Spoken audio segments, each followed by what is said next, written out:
ಇವತ್ತಿನ ವೇದಿಕೆ ಮೇಲೆ ಆಸೀನರಾಗಿ ಇಲ್ಲಿವರೆಗೂ ತಮ್ಮ ಅನುಭವವನ್ನು ಹಂಚಿಕೊಂಡಂತ ಎಲ್ಲ ಗುರುಬಂಧುಗಳಲ್ಲೂ ಹಾಗೂ ತಮ್ಮೆಲ್ಲರಲ್ಲಿಯೂ ನನ್ನ ವಂದನೆಗಳನ್ನು ಸಲ್ಲಿಸುತ್ತಾ ಸುಖ ಸ್ವರೂಪರಾಗಿ ಇಲ್ಲಿವರೆಗೂ ಪುಣ್ಯ ಸ್ಮರಣೆಯನ್ನ ಹೆಂಗ್ ಮಾಡ್ಲಿಕ್ಕೆ ಬರ್ತೈತಿ, ಯಾವ ರೀತಿ ಅದನ್ನ ಮಾಡಕ್ ಸಾಧ್ಯ ಐತಿ ಅನ್ನೋದ್ರ ಬಗ್ಗೆ ಸಾಕಷ್ಟು ತಮ್ಮ ವಿಚಾರಗಳನ್ನ ಎಲ್ಲ ಅನುಭವಗಳು ಹೇಳಿದರು. ಅಂತಃಕರಣ ಶುದ್ಧಿ ಇಲ್ಲ ಪುಣ್ಯ ಸ್ಮರಣೆಯನ್ನು ಮಾಡ್ಲಿಕ್ಕೆ ಬರುವುದಿಲ್ಲ. ಅಂತಃಕರಣ ಶುದ್ಧಿ ಆಧಾರ ಮಾತ್ರ ಅದನ್ನ ಮಾಡ್ಲಿಕ್ಕೆ ಬರ್ತೈತಿ. ಅಂದ್ರ ಆನಂದದ ಸ್ಮರಣೆ, ಇರುವಿನ ಸ್ಮರಣೆ, ಅರಿವಿನ ಸ್ಮರಣೆಯನ್ನ ಮಾಡಲಿಕ್ಕೆ ಅಂತಃಕರಣ ಶುದ್ಧಿ ಬೇಕು. ಅಂತಃಕರಣ ಶುದ್ಧಿ ಇಲ್ಲ ನಾವು ಏನ್ ಮಾಡಿದ್ರು ವ್ಯರ್ಥ. ಅದು ಬೋರ್ಗಲ್ ಮೇಲೆ ನೀರ್ ಸುರಿದಂಗ ಆಕೈತಿ. ಅದಕ್ಕೆ ಅಂತಃಕರಣ ಶುದ್ಧಿ ಮಾಡ್ಕೊಳೋದು ಈ ಮನುಷ್ಯ ಜನ್ಮಕ್ಕೆ ಬಂದಾಗ ಅದು ಸಾಧ್ಯ ಐತಿ. ಇತರ ಜೀವರಾಶಿಗಳೊಳಗೆ ಅದನ್ನು ಮಾಡ್ಕೊಳ್ಲಿಕ್ಕೆ ಬರುದಿಲ್ಲ. ಇಲ್ಲಿ ಮನುಷ್ಯನಿಗೆ ಅಂತಃಕರಣ ಶುದ್ಧಿಯನ್ನು ಮಾಡಿಕೊಂಡು ಆ ಪುಣ್ಯ ಸ್ಮರಣೆಯನ್ನು ಮಾಡ್ಕೊಳ್ಳಿಕ್ ಬರ್ತೈತೆ ಅಂತ ಮನುಷ್ಯ ಜನ್ಮ ಶ್ರೇಷ್ಠ ಅಂತ ಹೇಳಿ. ಅದಕ್ಕಾಗಿ ಏನ್ ಮಾಡು ನೀನು, ಅಂತವ್ರ ಸಂಘ ಮಾಡುವಂತ, ಉತ್ತಮರ ಸಂಘ ಮಾಡುವ, ಅಲ್ಲಿ ಬಂದಂತ ವಿಚಾರಗಳನ್ನ ಕೇಳಿ ಅದನ್ನ ಆಚರಣೆ ತಗೊಂಡ ಸಂಗತಮಾಗಿ ಪೇಳಿದ ಉತ್ತರವನ್ನು ಅರಿತು ನಡೆಯೋ ಬಲ್ಲವಕ್ಕನ ಅಂತ ಹೇಳಿದ್ರು. ನಾವು ಬಲ್ಲವರಾಗಬೇಕಂದ್ರೆ ಅಲ್ಲಿ ಕೇಳಿದಂತ ಅನುಭವದ ಮಾತುಗಳನ್ನ ನಾವು ಆಚರಣೆ ತರಬೇಕಲ್ಲ. ಆಚರಣೆ ತರದ ಬರೇ ಇನ್ನೊಬ್ಬರಿಗೆ ಉಪದೇಶ ಮಾಡೋದು ಅಷ್ಟು ಸರಳ ಆಗ್ಬಿಟ್ಟದ್ದು. ನಾವು ಶುದ್ಧ ಆಗ್ಬೇಕಲ್ಲ ಮೊದಲಕ್ಕೆ. ಅದಕ್ಕೆ ಸೋಮಲಿಂಗಪ್ಪನವ್ರು ಹೇಳಿದ್ರಲ್ಲ, ರಾಮತೀರ್ಥರು ಹೇಳಿದಂತ ವಿಚಾರ, ಸುಧಾರಕರು ಬೇಕಾಗಿದ್ದಾರೆ, ಪರರನ್ನು ಸುಧಾರಿಸತಕ್ಕವರಲ್ಲ, ತಮ್ಮನ್ನು ತಾವು ಸುಧಾರಿಸತಕ್ಕವರು ಬೇಕಾಗಿದ್ದಾರೆ. ನಮ್ಮನ್ನು ನಾವು ಸುಧಾರಿಸ್ಕೋಬೇಕಾಯ್ತು, ಇನ್ನೊಬ್ಬರನ್ನು ಸುಧಾರಿಸುವ ಅವಶ್ಯಕತೆನೇ ಇಲ್ಲ. ನಾವು ನಮ್ಮಲ್ಲಿ ಯಾವ ದೋಷಗಳದಾವ್ ತಿಳ್ಕೊಂಡು ನಾವು ಸುಧಾರಣೆ ಮಾಡ್ಕೋಬೇಕಾಗೈತಿ. ಅದಕ್ಕೆ ನೀತಿ ಕ್ರಿಯಾಚಲದ ಅಲ್ಲೋಗ ಅವರು ನಿಜಗುಂಡ್ರು ಹೇಳಿದ್ದು, ನಿಮ್ಮ ದೋಷಗಳನ್ನು ತೆಗೆದುಕೊರಿ, ನೀವು ಇನ್ನೊಬ್ಬರ ದೋಷಗಳನ್ನು ನೋಡಕ್ ಹೋಗ್ಬೇಡ್ರಿ, ನಿಮ್ಮಲ್ಲಿ ಯಾವ ದೋಷಗಳದಾವ ನೋಡ್ರಿ. ಕಾಯದೊಳಗೆ ಯಾವ ದೋಷ ಅದಾವು, ವಾಣಿ ಒಳಗೆ ಯಾವ ದೋಷ ಅದಾವು, ಮನಸ್ಸಿನೊಳಗೆ ಯಾವ ದೋಷ ಅದಾವ ನೋಡ್ಕೊಂಡು ತಿಳ್ಕೊಂಡು ನೋಡ್ರಿ. ಅವನ್ ತಿದ್ದುಕೊಂಡ್ರ ಅವಾಗ ಗುರು ಒಲಿತನ. ಎಂತೊಲಿವನೋ ಗುರು ಎಂತೊಲಿವನೋ, ಕರ್ಣತ್ರಯ ದೋಷವಿರೆ ಕಂತು ಕಾಲ ಪುರವೈರಿ ಎಂತೊಲಿವನೋ ಅಂತ. ಆ ದೋಷಗಳನ್ನ ಹಂಗೆ ಇಟ್ಕೊಂಡು ನಾವು ಎಷ್ಟೇ ಇದನ್ನ ಕೇಳಿ ಎಷ್ಟೇ ಹೇಳಿದ್ರು ಕೂಡ ಆ ಆನಂದದ ಅನುಭೂತಿ ಜನಿಸಲಾರದು. ಮುಕ್ತಿ ಕಾಂತೆ ರತಿ ಸುಮ್ಮನಾಗುವುದೇ ಪರಯುಕ್ತಿಗಳನ್ನ ಅರಿದು ಕೂಡುವವರಿಗೆಲ್ಲದೆ. ಆ ಪರಯುಕ್ತಿಗಳನ್ನ ಅರಿತು ಅವನ ಆಚರಣೆ ತಗೊಂಡು ಬಂದ್ರೆ ಮುಕ್ತಿಯನ್ನು ಹೊಂದಲಿಕ್ಕೆ ಬರ್ತೈತಿ. ಅದು ನನಗೆ ಅನ್ಯವಾಗಿಲ್ಲ. ಮುಕ್ತಿ ಅನ್ನೋದು ಎಲ್ಲೋ ದೊಡ್ಡ ಪದವಿ ಅಲ್ಲದು. ಅದಕ್ಕಾಗಿ ಏನು ಮಾಡಬೇಕಾಗಿಲ್ಲ, ಎಲ್ಲಿ ಹೋಗ್ಬೇಕಾಗಿಲ್ಲ. ನಿನ್ನಲ್ಲಿರ್ತಕ್ಕಂಥ ದೋಷಗಳನ್ನ ಕಳ್ಕೋ, ಅಲ್ಲಿ ನಿನ್ನೊಳಗೆ ಐತೆ ಅನ್ನೋದು ಖಾತ್ರಿ ಆಗುತ್ತೆ. ಅತ್ಯಂತ ದುಃಖ ನಿವೃತ್ತಿ, ಪರಮಾನಂದ ಪ್ರಾಪ್ತಿಯನ್ನ ಅವಾಗ ಹೊಂದಲಿಕ್ಕೆ ಬರ್ತೈತಿ. ಮುಕ್ತಿ ಅಂದ್ರೆ ಅದ ಪರಮಾನಂದ ಪ್ರಾಪ್ತಿ. ಅದನ್ನ ಹೊಂದಬೇಕಂದ್ರ ತಿಳಿದು ನೋಡ್ಕೋ, ದೋಷಗಳನ್ನ ಕಳ್ಕೋ.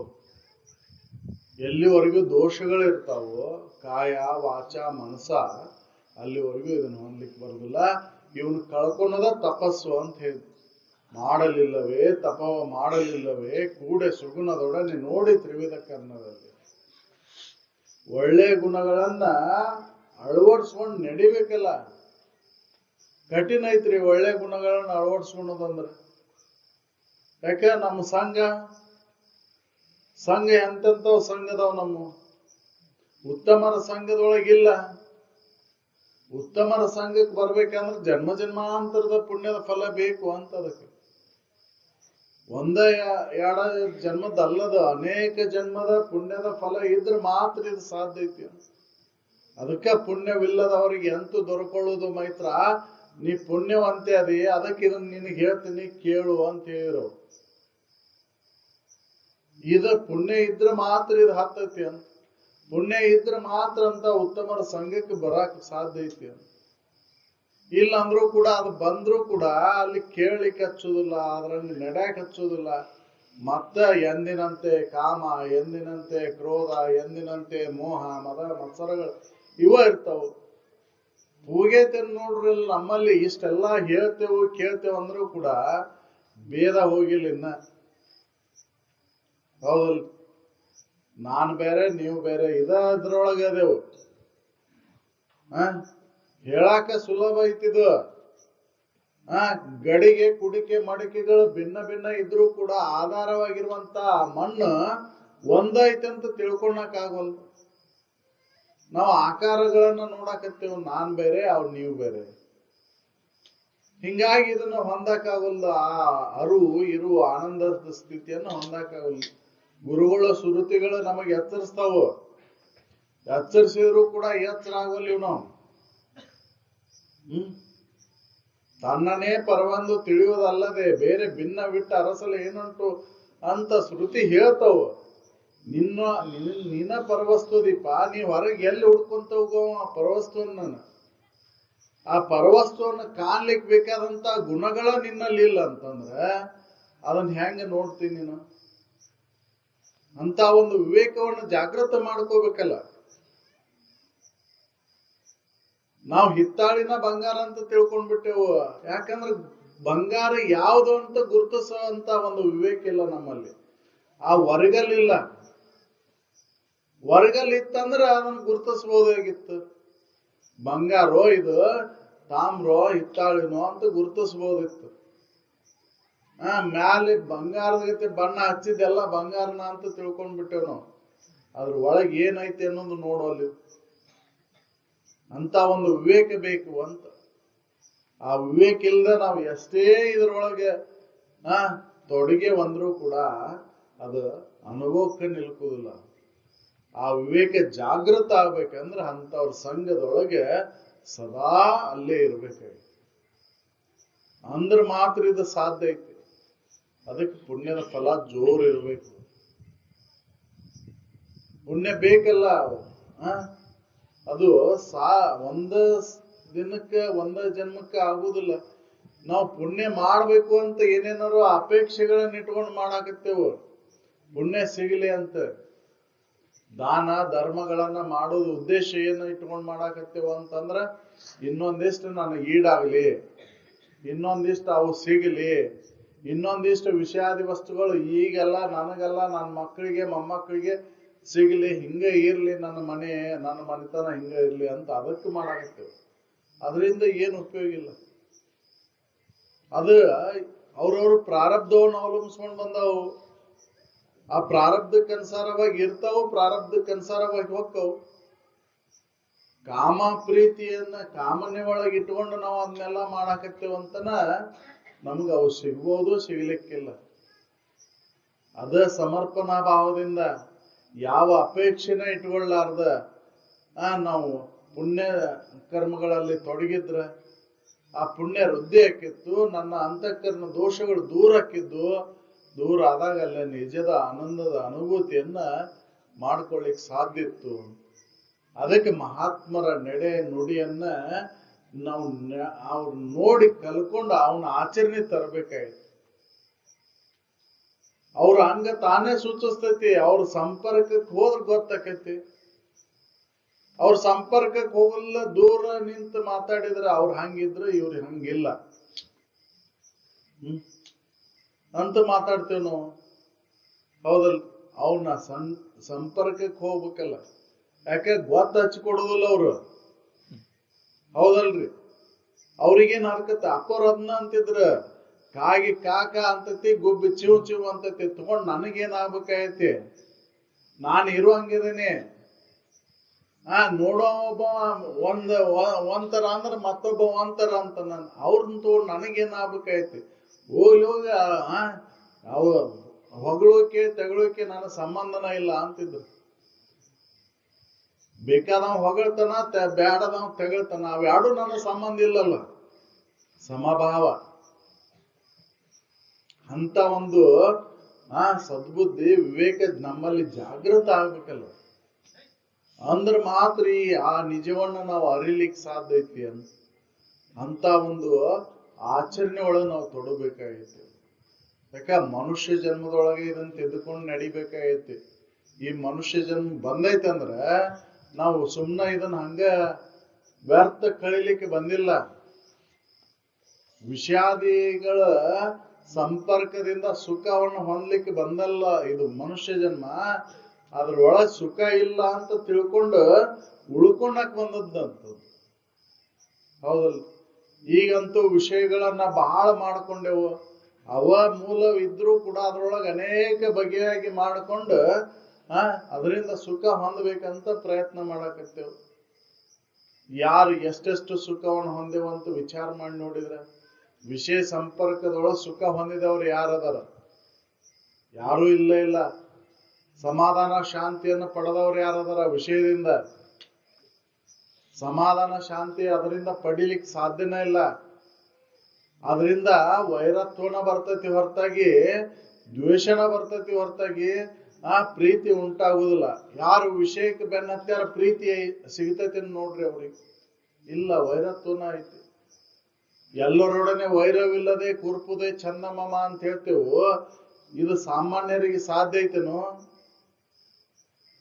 ಎಲ್ಲರೂ ಕೂಡ ವೈರದಿಂದ ಇರಾಕ್ ಆಗೋದಿಲ್ಲ. ಮನಿ ಮುಂದ್ ಒಂದ್ ಈಟ್ ಏನಾರ ಇನ್ನೊಬ್ರು ಮನಿ ಮುಂದಿಂದ ಏನಾರ ಹಾರಿ ಬಂದಿತ್ತಂದ್ರ ನಮ್ಮ ಮನೆ ಅವ್ರಿಗೆ ಒಗಿಲಿಲ್ಲ ಅಂದ್ರೂ ಕೂಡ ಜಗಳ ತೆಗಿತೇವೆ.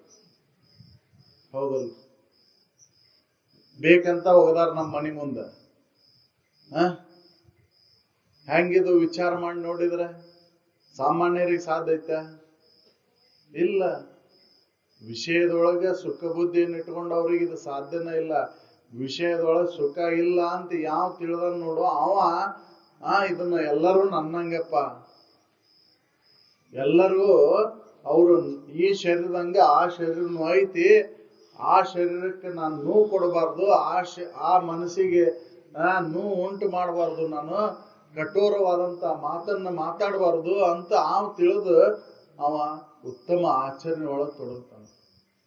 ನಾವು ವಿಷಾದಿಗಳಲ್ಲಿ ಆಸೆ ಇಟ್ಕೊಂಡವ್ರು ವಿಷಯಕ್ಕೋಸ್ಕರ ಅದ್ರೊಳಗೆ ಪ್ರೀತಿಯನ್ನು ಇಟ್ಕೊಂಡವ್ರು ನಾವು ಅಲ್ಲಿ ದ್ವೇಷ, ಅಸೂಯೆ, ಅಸಂಭಾವ, ಕ್ರೋಧ, ಮೋಹಗಳಲ್ಲಿ ತೊಡಗ್ತೇವೆ.